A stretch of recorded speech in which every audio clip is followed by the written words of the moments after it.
welcome to Eurojust for this press conference. Thank you for your attendance.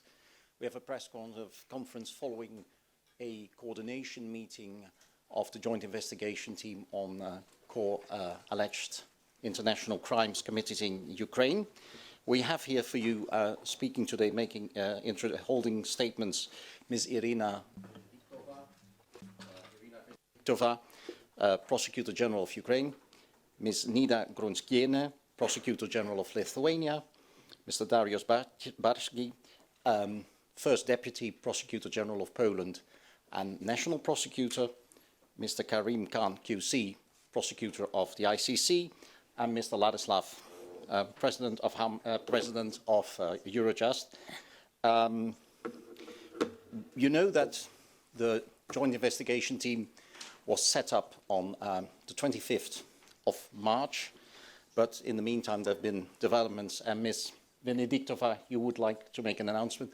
Just for your information, translation is available in Lithuanian, Polish, English and Ukrainian. But Ms. Venediktova, please. Thank you very much. Dear friends, dear colleagues. As a Ukrainian citizen, as a Ukrainian prosecutor, in such tragic historical moment in Ukraine, when now Ukrainians are suffering, they are still under shelling, under bombing, I am proud to be here. I am proud that I have this floor with my colleagues, with our old members of JIT, with our new members of JIT, with President of Eurojust Hamran, with Prosecutor of IFCC Karim Khan. Actually, it means that we have huge judicial front.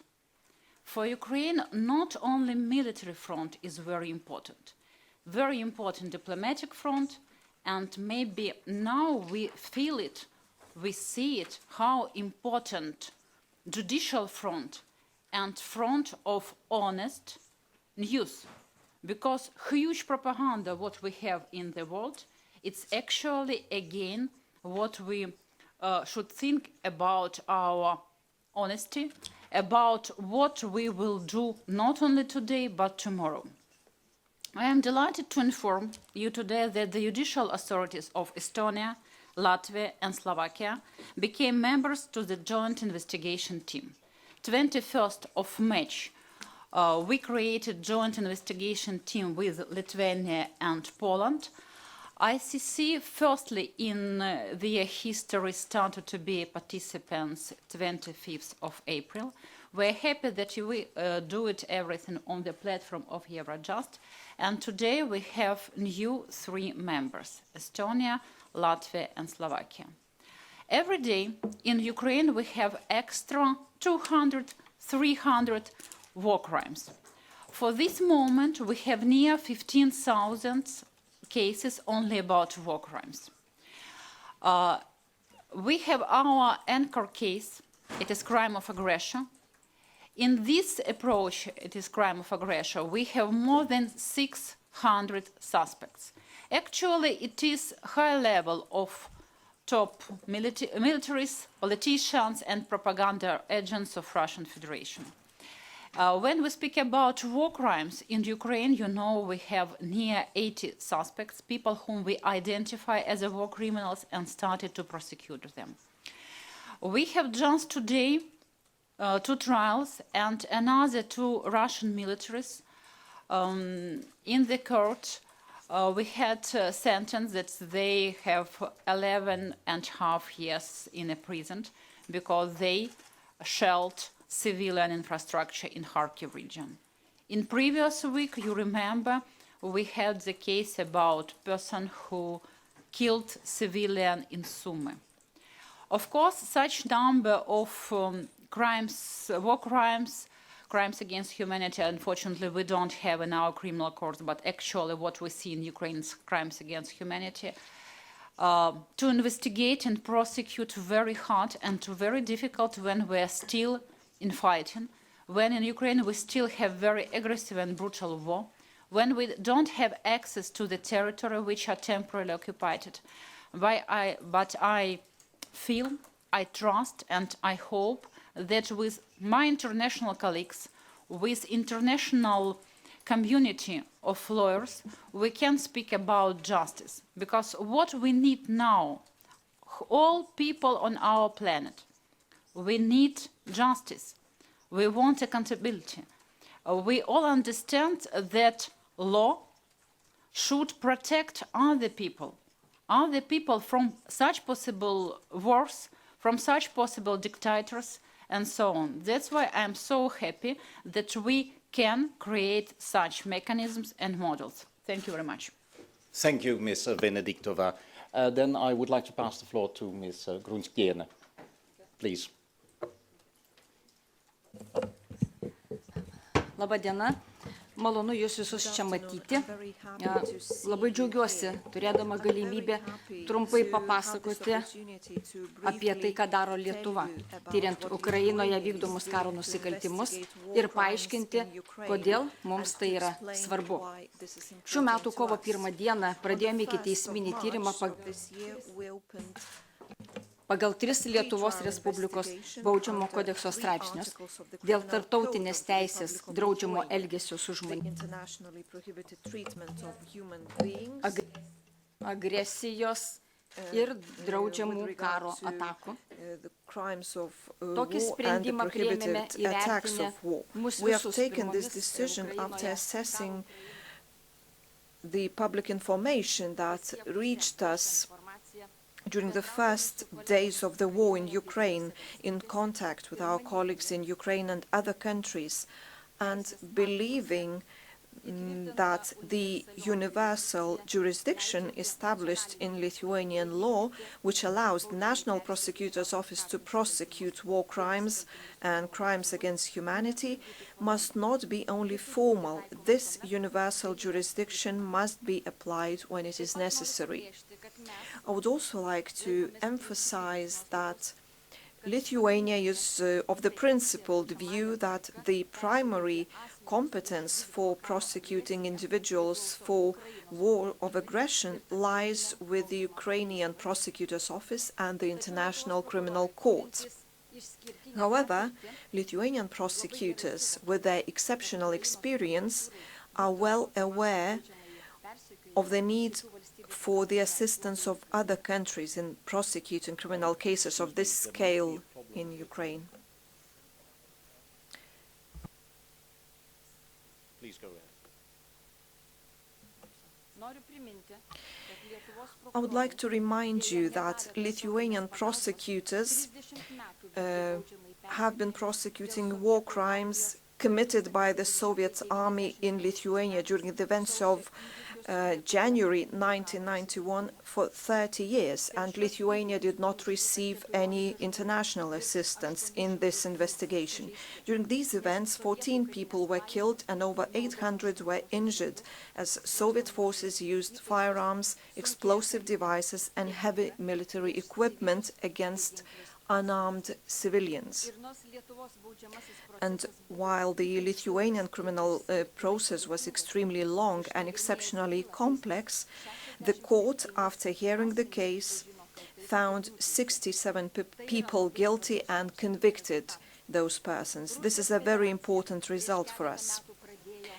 Several years ago, the Russian Federation launched an unlawful prosecution of Lithuanian prosecutors, judges, and investigators. And they also issued an international search warrant for them. And this is the price Lithuanian officials are paying for their investigation, even for delivering justice.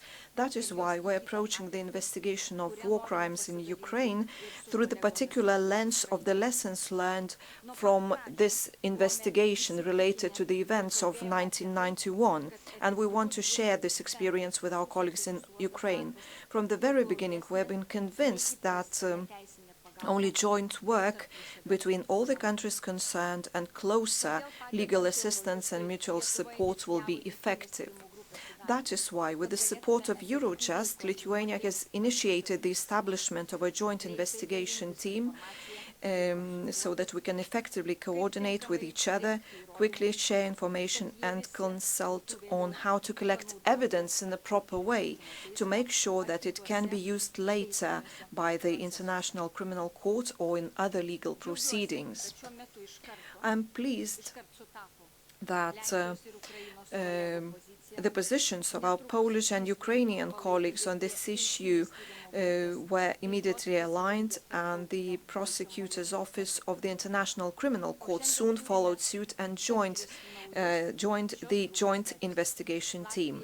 And today we have 3 more members, the Prosecutor's Office of Latvia, Estonia and Slovakia.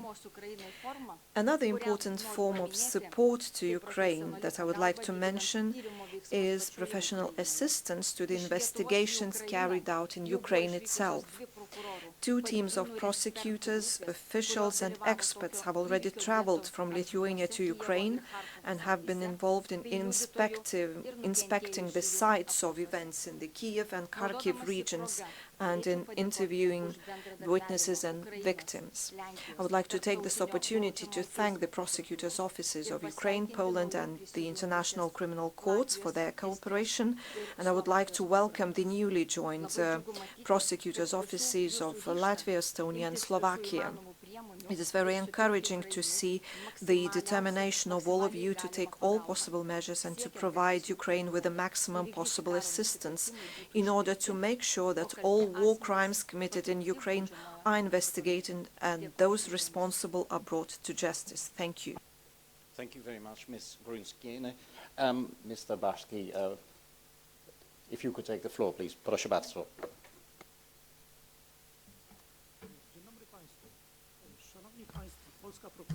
Good afternoon. Ladies and gentlemen, on the 28th of February, the Prosecution Office started proceedings in this respect. It was about the war of aggression started by Russia against the territorial and political integrity of the independent Ukraine.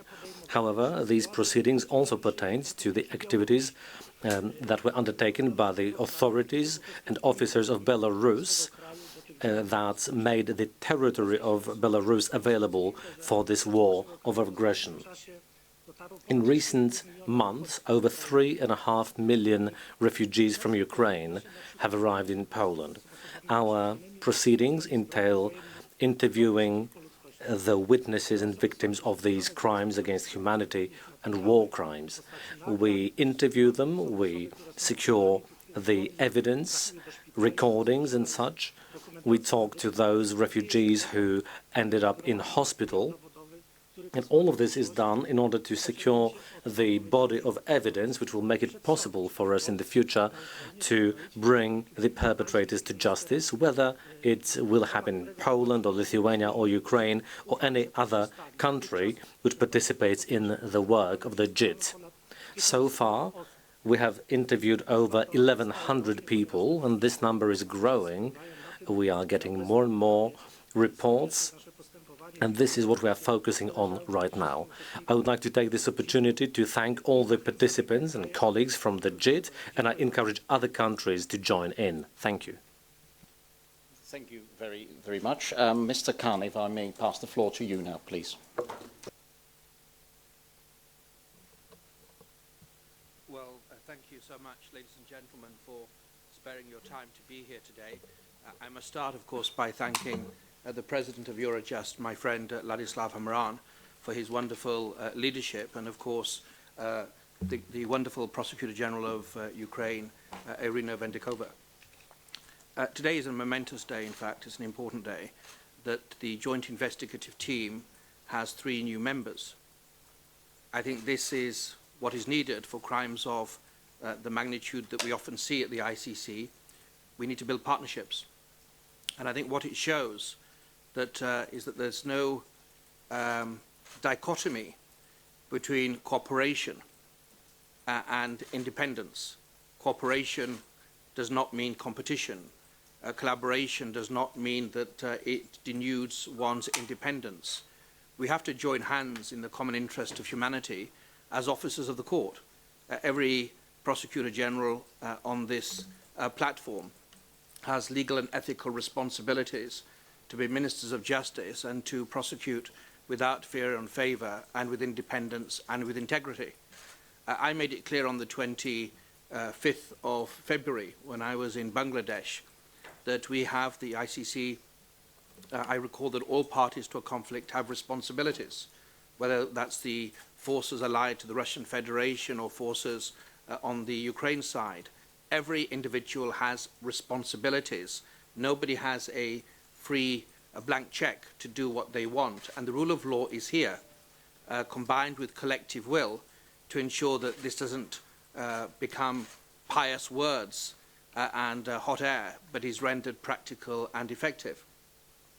This morning we also met with many other national authorities, but also Commissioner Johansson and also Commissioner Reinders attended, and I think it shows that there is this common front of legality that is absolutely essential, not just for Ukraine, for the Ukraine situation, but for the continuation of peace and security all over the world. We need to work understanding that the rule of law provides an essential anchor that can prevent conflagrations if we are willing to uphold those standards and not sacrifice them based upon the exigencies of a particular situation or short-term political advantage.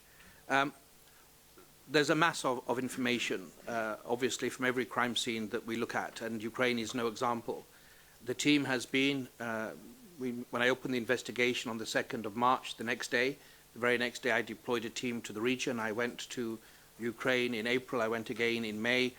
On the 17th of May, we deployed the largest single deployment in the history of the Office of the Prosecutor, 42 experts, permanent members of the office, and also 30 that were seconded by the Kingdom of the Netherlands. This dynamic approach, this imaginative approach, trying to harness excellent forensic experts, crime scene specialists from national authorities, working within the parameters of the Rome Statute, really is the way in which we're going to do justice, I think, of scales of this magnitude. And I'm hoping very much that there will be almost I won't call it a relay race, but there'll be a passing of the baton, that as the Kingdom of the Netherlands leave, other national authorities will also support us, so we can also work with the Prosecutor General of Ukraine, discharge our independent responsibilities, but provide also support to Ukraine that has the principal responsibility to have independent and impartial investigations when they are made, regardless of the perpetrator.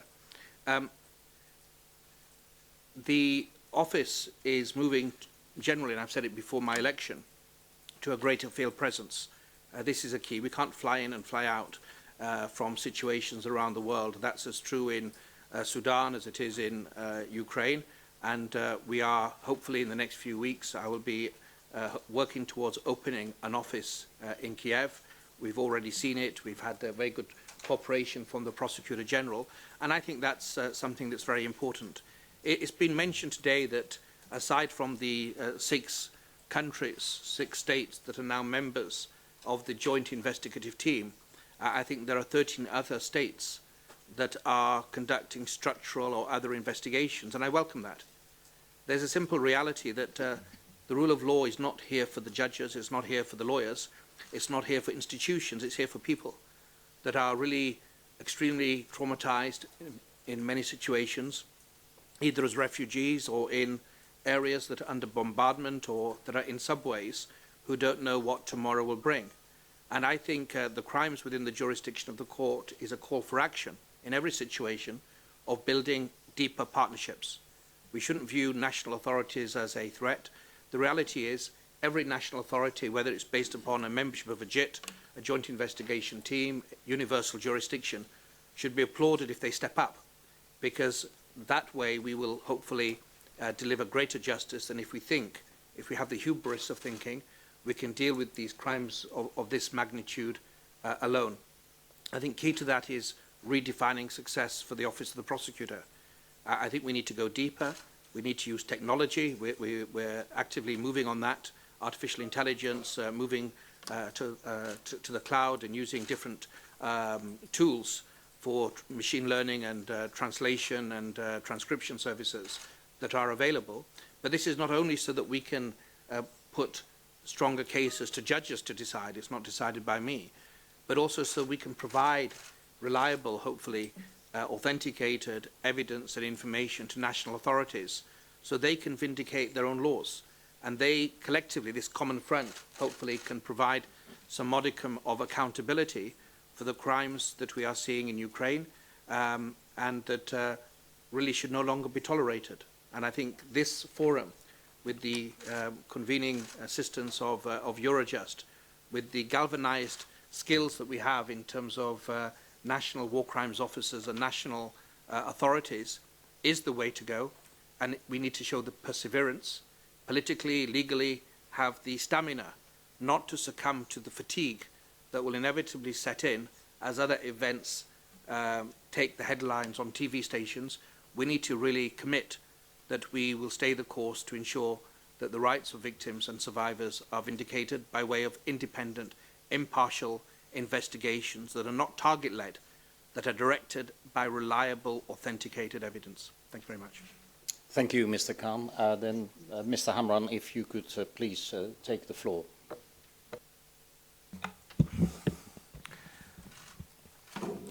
Thank you so much.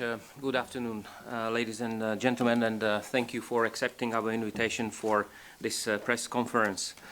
I would like to start with words of gratitude to all my colleagues sitting here because they showed bravery. They also showed that they care about the rule of law and they are not afraid to proceed with their investigations despite of the very challenging political and geopolitical circumstances. Ladies and gentlemen, never in the history of armed conflicts has the legal community responded with such determination. Only 6 days after the conflict started here in this building, here at Eurojust, the decision to set up the joint investigation team was made. 1 month later, the joint investigation team agreement was signed. Another month later, the ICC joined the joint investigation team as a participant. And now, 3 months, 3 additional EU member states are joining the joint investigation team. In parallel, there are 6 EU member states that have opened their own investigations based on the principle of universal jurisdictions, and we know that other non-EU countries are doing the same.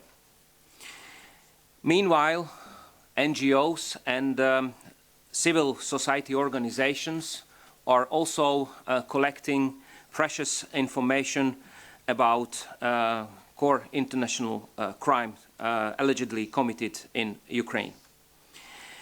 We can fairly conclude that the war in Ukraine will be the most documented armed conflict we have ever witnessed so far.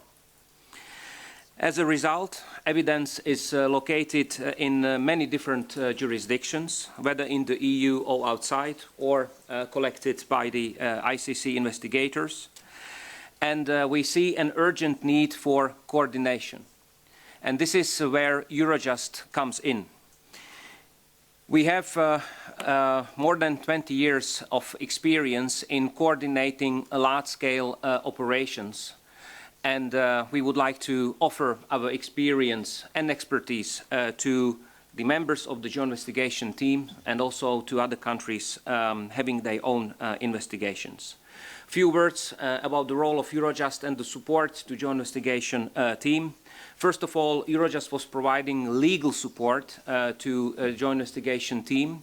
As you know, joint investigation team needs a legal framework in which it operates. So we helped to negotiate the so-called joint investigation team agreement, and which was then signed by all countries.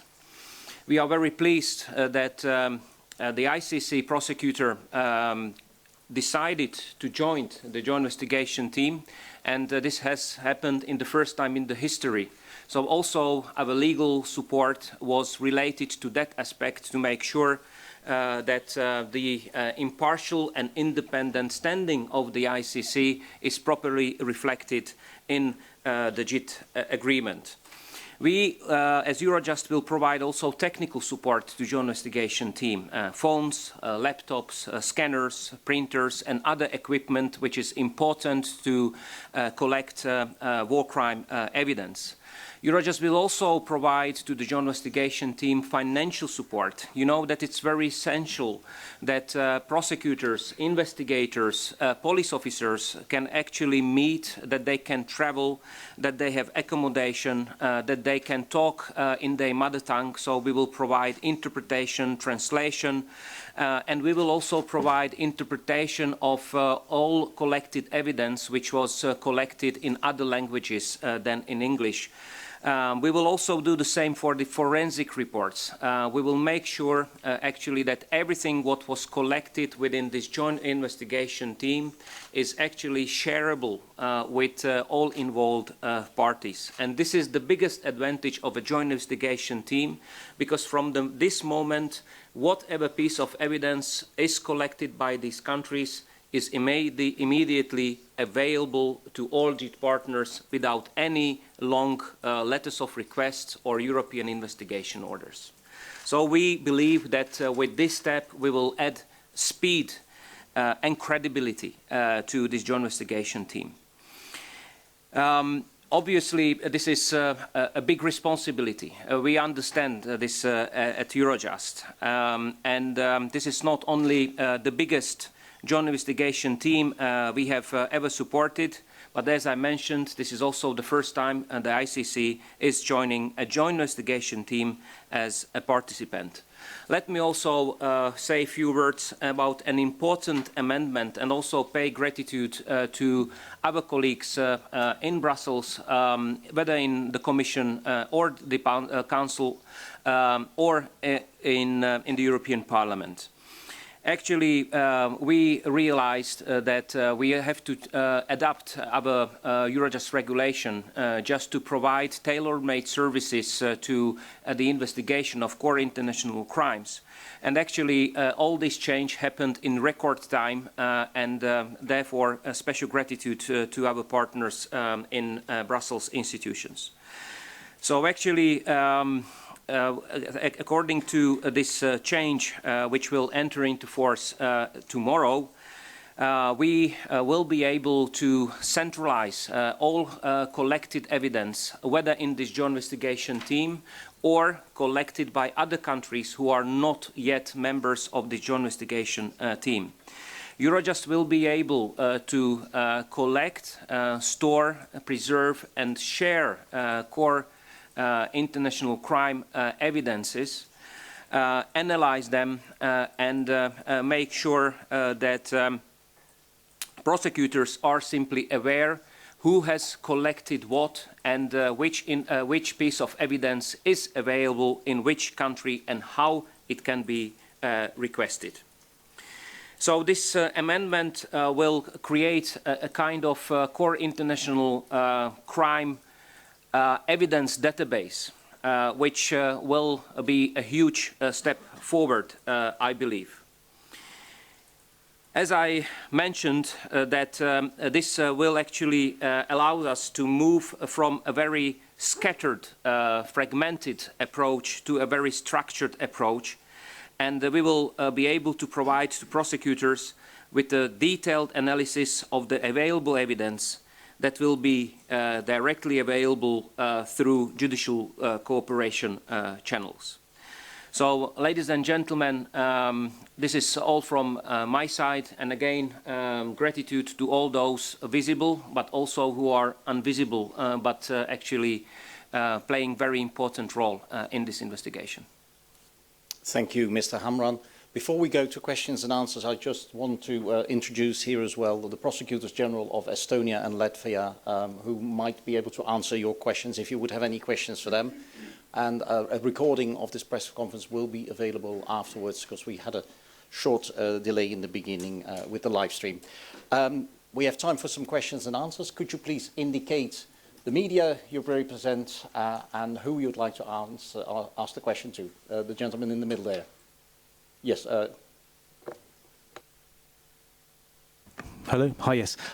Danny Kemp from AFP, Agence France Presse. A question for Mrs. Venediktova and Mr. Khan, if I may. I know you're investigating war crimes all over alleged war crimes all over Ukraine at the moment. Are you aware of, or are you investigating any particular crimes in Donbass at the moment during the current offensive? Thank you.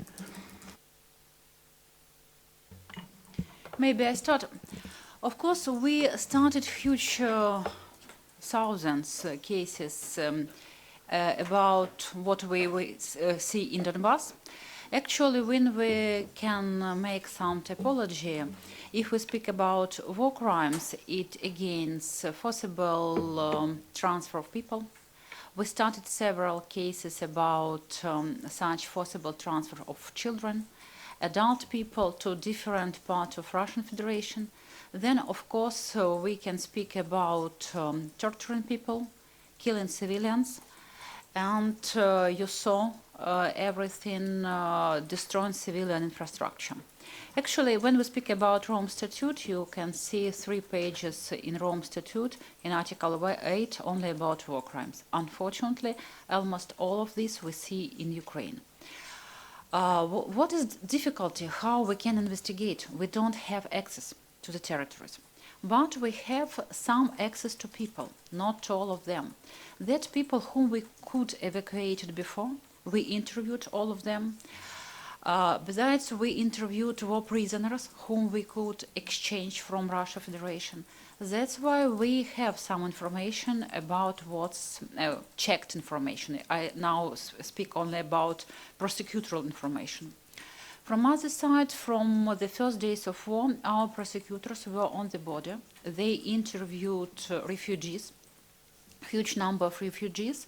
We tried from first days of war find victims whom we can give status of victim in criminal case. Why it's important? Because maybe then these people will live not on the territory of Ukraine. Maybe they will live abroad during long period of time. But we need that all of them have their rights in the criminal cases. And I hope that we can do it parallel process of civil confiscation. Actually, all war criminals who are responsible for their crimes after court verdicts should pay for all these crimes in framework of confiscation. Thank you.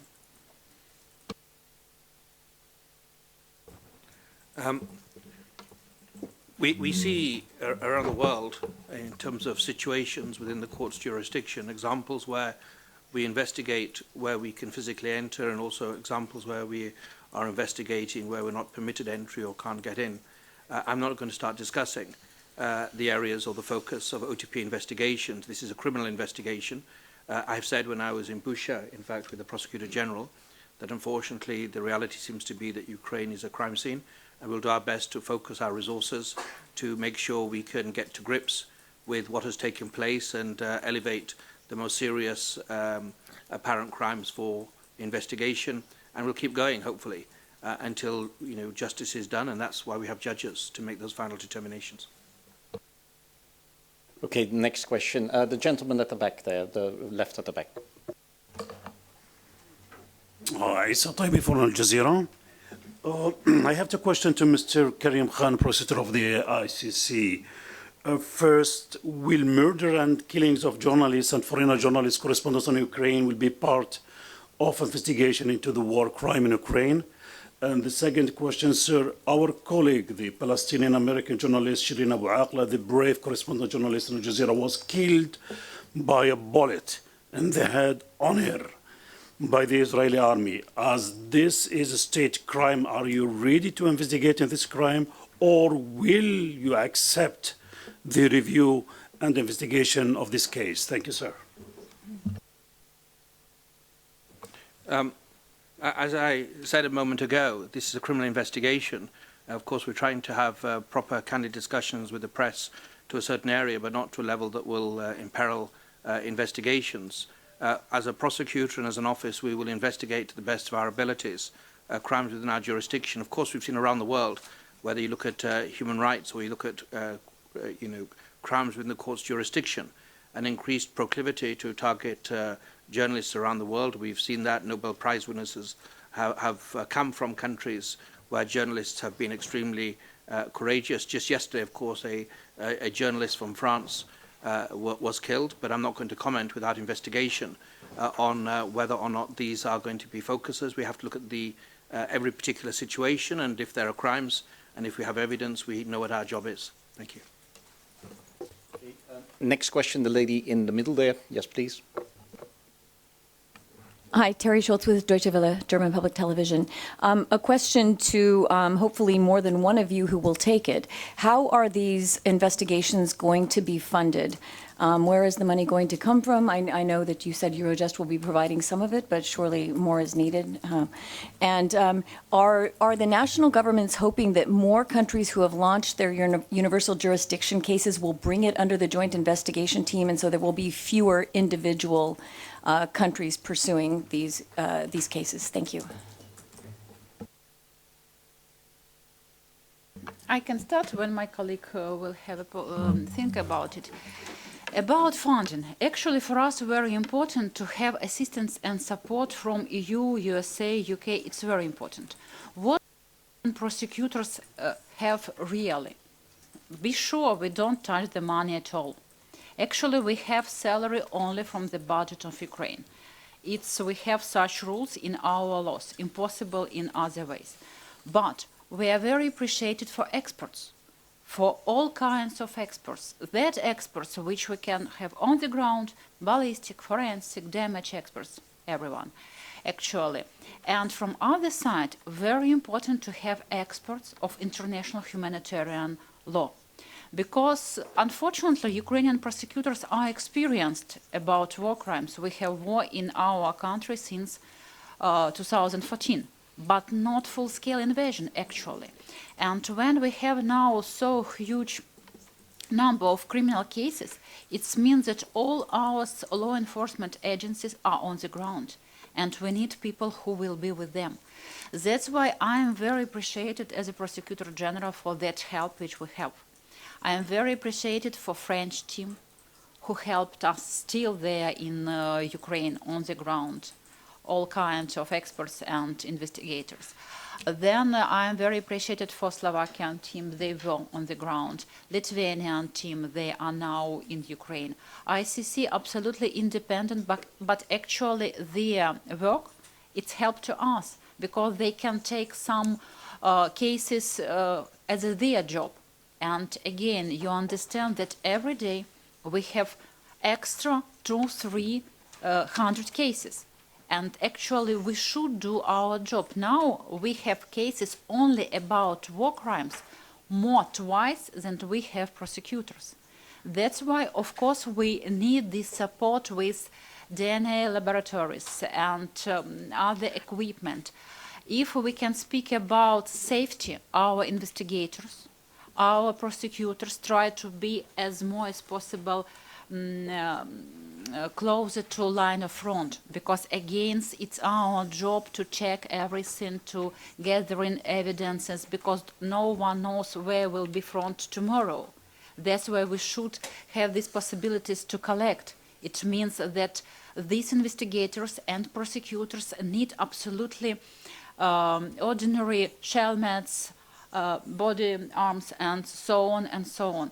Then, of course, when we speak about supporting our huge hub of collecting evidences, again, it's very necessary, because what is more important for today? It's gathering, collecting evidences, because all we know that these processes, I mean investigation processes and then court processes, will be very long period of time. We should collect, we should protect everything in correct way. It should be allowable evidence and then acceptable evidence and then in the court. In any court, in Ukrainian court, in ICC, we have 18 states who start on their own criminal cases. In these national jurisdictions too. Thank you. Maybe. Would anybody else like to come in on it? Oh, yeah, Mr. Hamran and then the Prosecutor General of Latvia. Thank you so much. Concerning the funding, indeed, Eurojust budgetary envelope will be reinforced. We will get through budgetary institutions in Brussels additional posts and additional budget. And this is dedicated to the extended competence of Eurojust to core international crimes. Eurojust has, for more already a decade, has a well-established JIT funding structure. Members of this joint investigation team can apply for JIT funding, and we have available resources to finance different activities within this joint investigation team.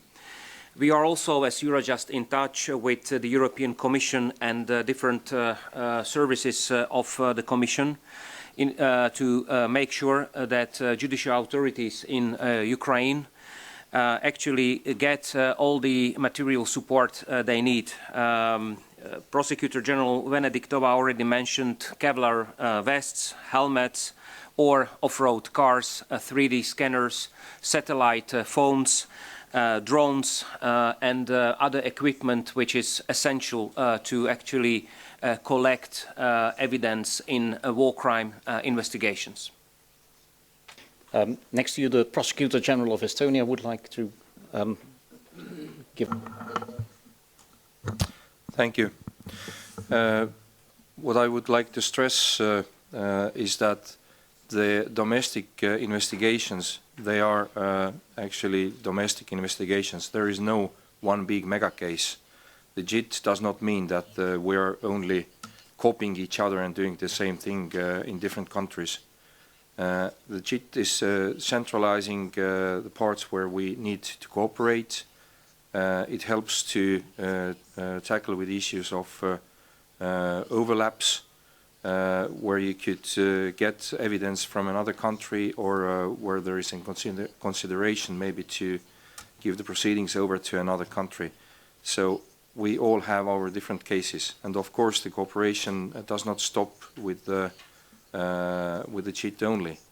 And the other countries who are investigating domestically the similar crimes, we are also cooperating with them, and it is essential that this also works smoothly.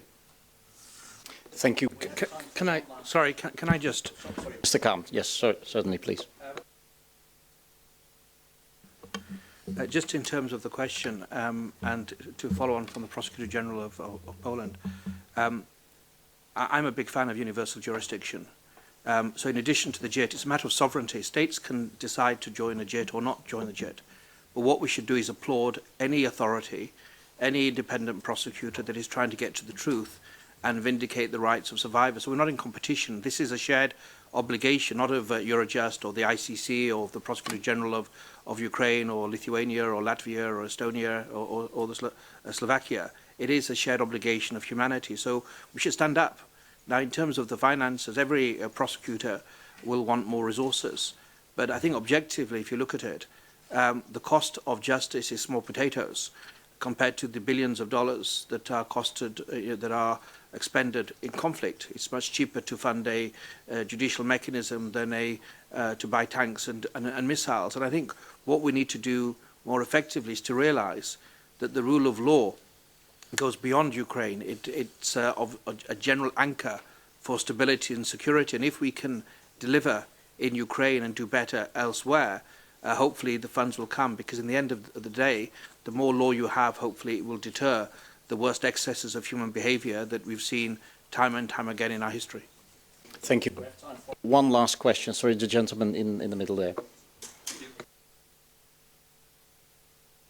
Could you use the microphone, please? Ja, Mark Duursma, Dutch newspaper NRC, for Mrs. Venediktova. So the first trial took place already, and the first verdict is there, the killing in the Sumy region. Some legal experts doubt that it's smart to do it as fast as it's happening now, while the war is still going on. So my first question is, why is it so important to do it so fast, the trial itself? I understand the investigation, of course, but why the trial so fast? And secondly, do you think it's possible that in the future Russian prisoners will be exchanged for Ukrainian POWs? Thank you very much for these questions. Actually, every time I am amazed from questions of journalists about trials. Why? Because in Ukraine, journalists ask me, why so slow? Why it's so slowly, 3 months? What have you done all this period of time? International journalists ask me, why it's so fast? After this, I every time ask Prosecutor Khan, be objective and do this job in a balance between fast and slow. Actually, what is my request and answer? We go to court when we are ready. It's not a question what it will be good period of time. We are prosecutors. Actually, in Ukraine for today, near 15,000 cases only about war crimes. Just think about it. Only 15,000. Tomorrow will be extra 200-300. Actually, now in this category of cases, we have near 80 suspects, 80 people whom we can start to prosecute. Actually, we have 3 sentences about murder in Sumy region, and other 2 people where today we have sentences who destroyed civilian infrastructure, who shelled civilian infrastructure in Kharkiv region. We have another case now in the trial. It's about rape, who killed husband and raped wife. Actually, it will be in absentia. Now this case in the court. Yesterday we took in the court other case about person, Russian military, who tortured civilian. It means that when prosecutors decided that they are ready, we will go to court. It's not a question fast, it's slow. But it's very important for me. From first days of law, I am not alone. I am with my international colleagues.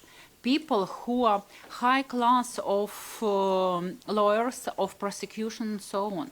What do you think? If Mr. Khan will be on the ground in Ukraine and will see something, it's not have good quality in judicial sense, what will he will silent? No.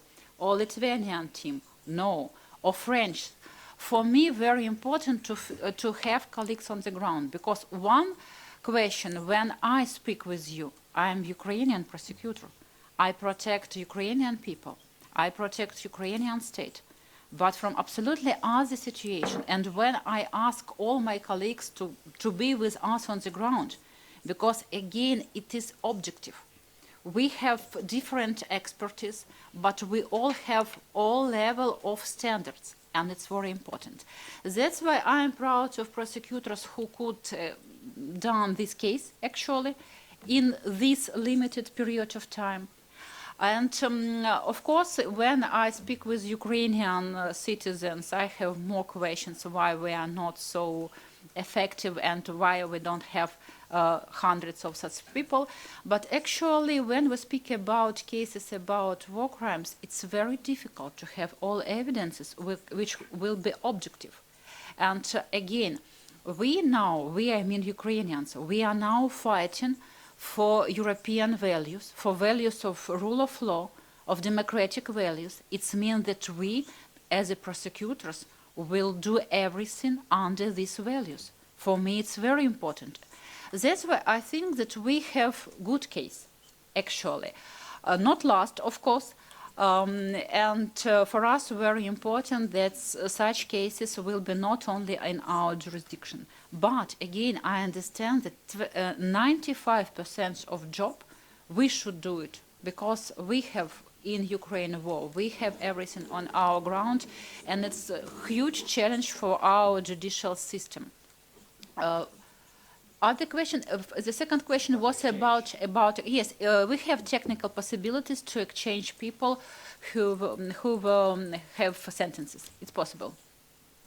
But again, it's not a question and not competence of Office of Prosecutor General. We have other institutions who have this mandate, not we. Okay, we come to the end, but one very last short question here in the front, please, Reuters. Hi, Stephanie Vandenberg from Reuters. I wanted to ask, with the explanation of Mr. Hamran, how the JIT works and all the collective evidence gathering, does that mean, and this then is for Prosecutor Khan, that all the evidence the ICC collects is also going to be available through this joint JIT network? And a joint question for Ms. Venediktova, Mr. Khan, are you talking about how to divide cases? Because you said it's good for you that and some cases can go to him. You know, how do you divide these cases? Thank you. Perhaps if I can just deal with it very quickly in terms of... So it's important, as the President of Eurojust mentioned, and as the Prosecutor General of Ukraine has mentioned, we are independent, we have a particular mandate. It was an innovative decision to join the JIT and be accepted as a participant in the JIT. So we would have full access to the information that is collected. We're not obliged to share everything we have with the JIT. It depends, because we also have a responsibility in relation to investigations regarding all sides, and that's really important. Can I just also emphasize that these are not European values that we are... it's very important. The ICC is not an arm of the European Union. These are human values. We're bound by these elemental considerations of humanity that are owned by people in Latin America, by Asia, by the Middle East, and all over the world. And I think this is very important to emphasize. The ICC, 123 state parties from the Pacific Islands to the Caribbean to all over the world, Mongolia, Tajikistan, and of course Europe and elsewhere. And so what we're fighting for are these basic human standards in the 21st century. Like to come in, or? I think the reply of Mr. Khan was very complete. Okay, thank you. That concludes this press conference. Sorry. About dividing, yes. I think it's very important for us. For me, ICC, you mean like a director? It's mean what I can't do. I hope that ICC actually can do it. Again, international justice, it's absolutely other level of justice. We will cooperate. For us, very important that ICC have this case. Actually, when I was in October 2021, I asked Prosecutor Khan to take cases about Ukrainian situation 2014. It means that we are very interested in our cooperation. And of course, the success of Prosecutor of ICC, it is success of Ukraine as a state, and our success and Ukrainian prosecutors too. Okay, thank you very much. Thank you all for your attendance. That concludes this press conference. We have time for one-on-one interviews for those of you who had indicated it and we have been contacting. The press release will be available outside as well on the extension of the JIT. If you would like to work here, you can stay in this room until 4 o'clock. And the press conference will be available recorded as well later on. Thank you for your attendance and thank you to the interpreters.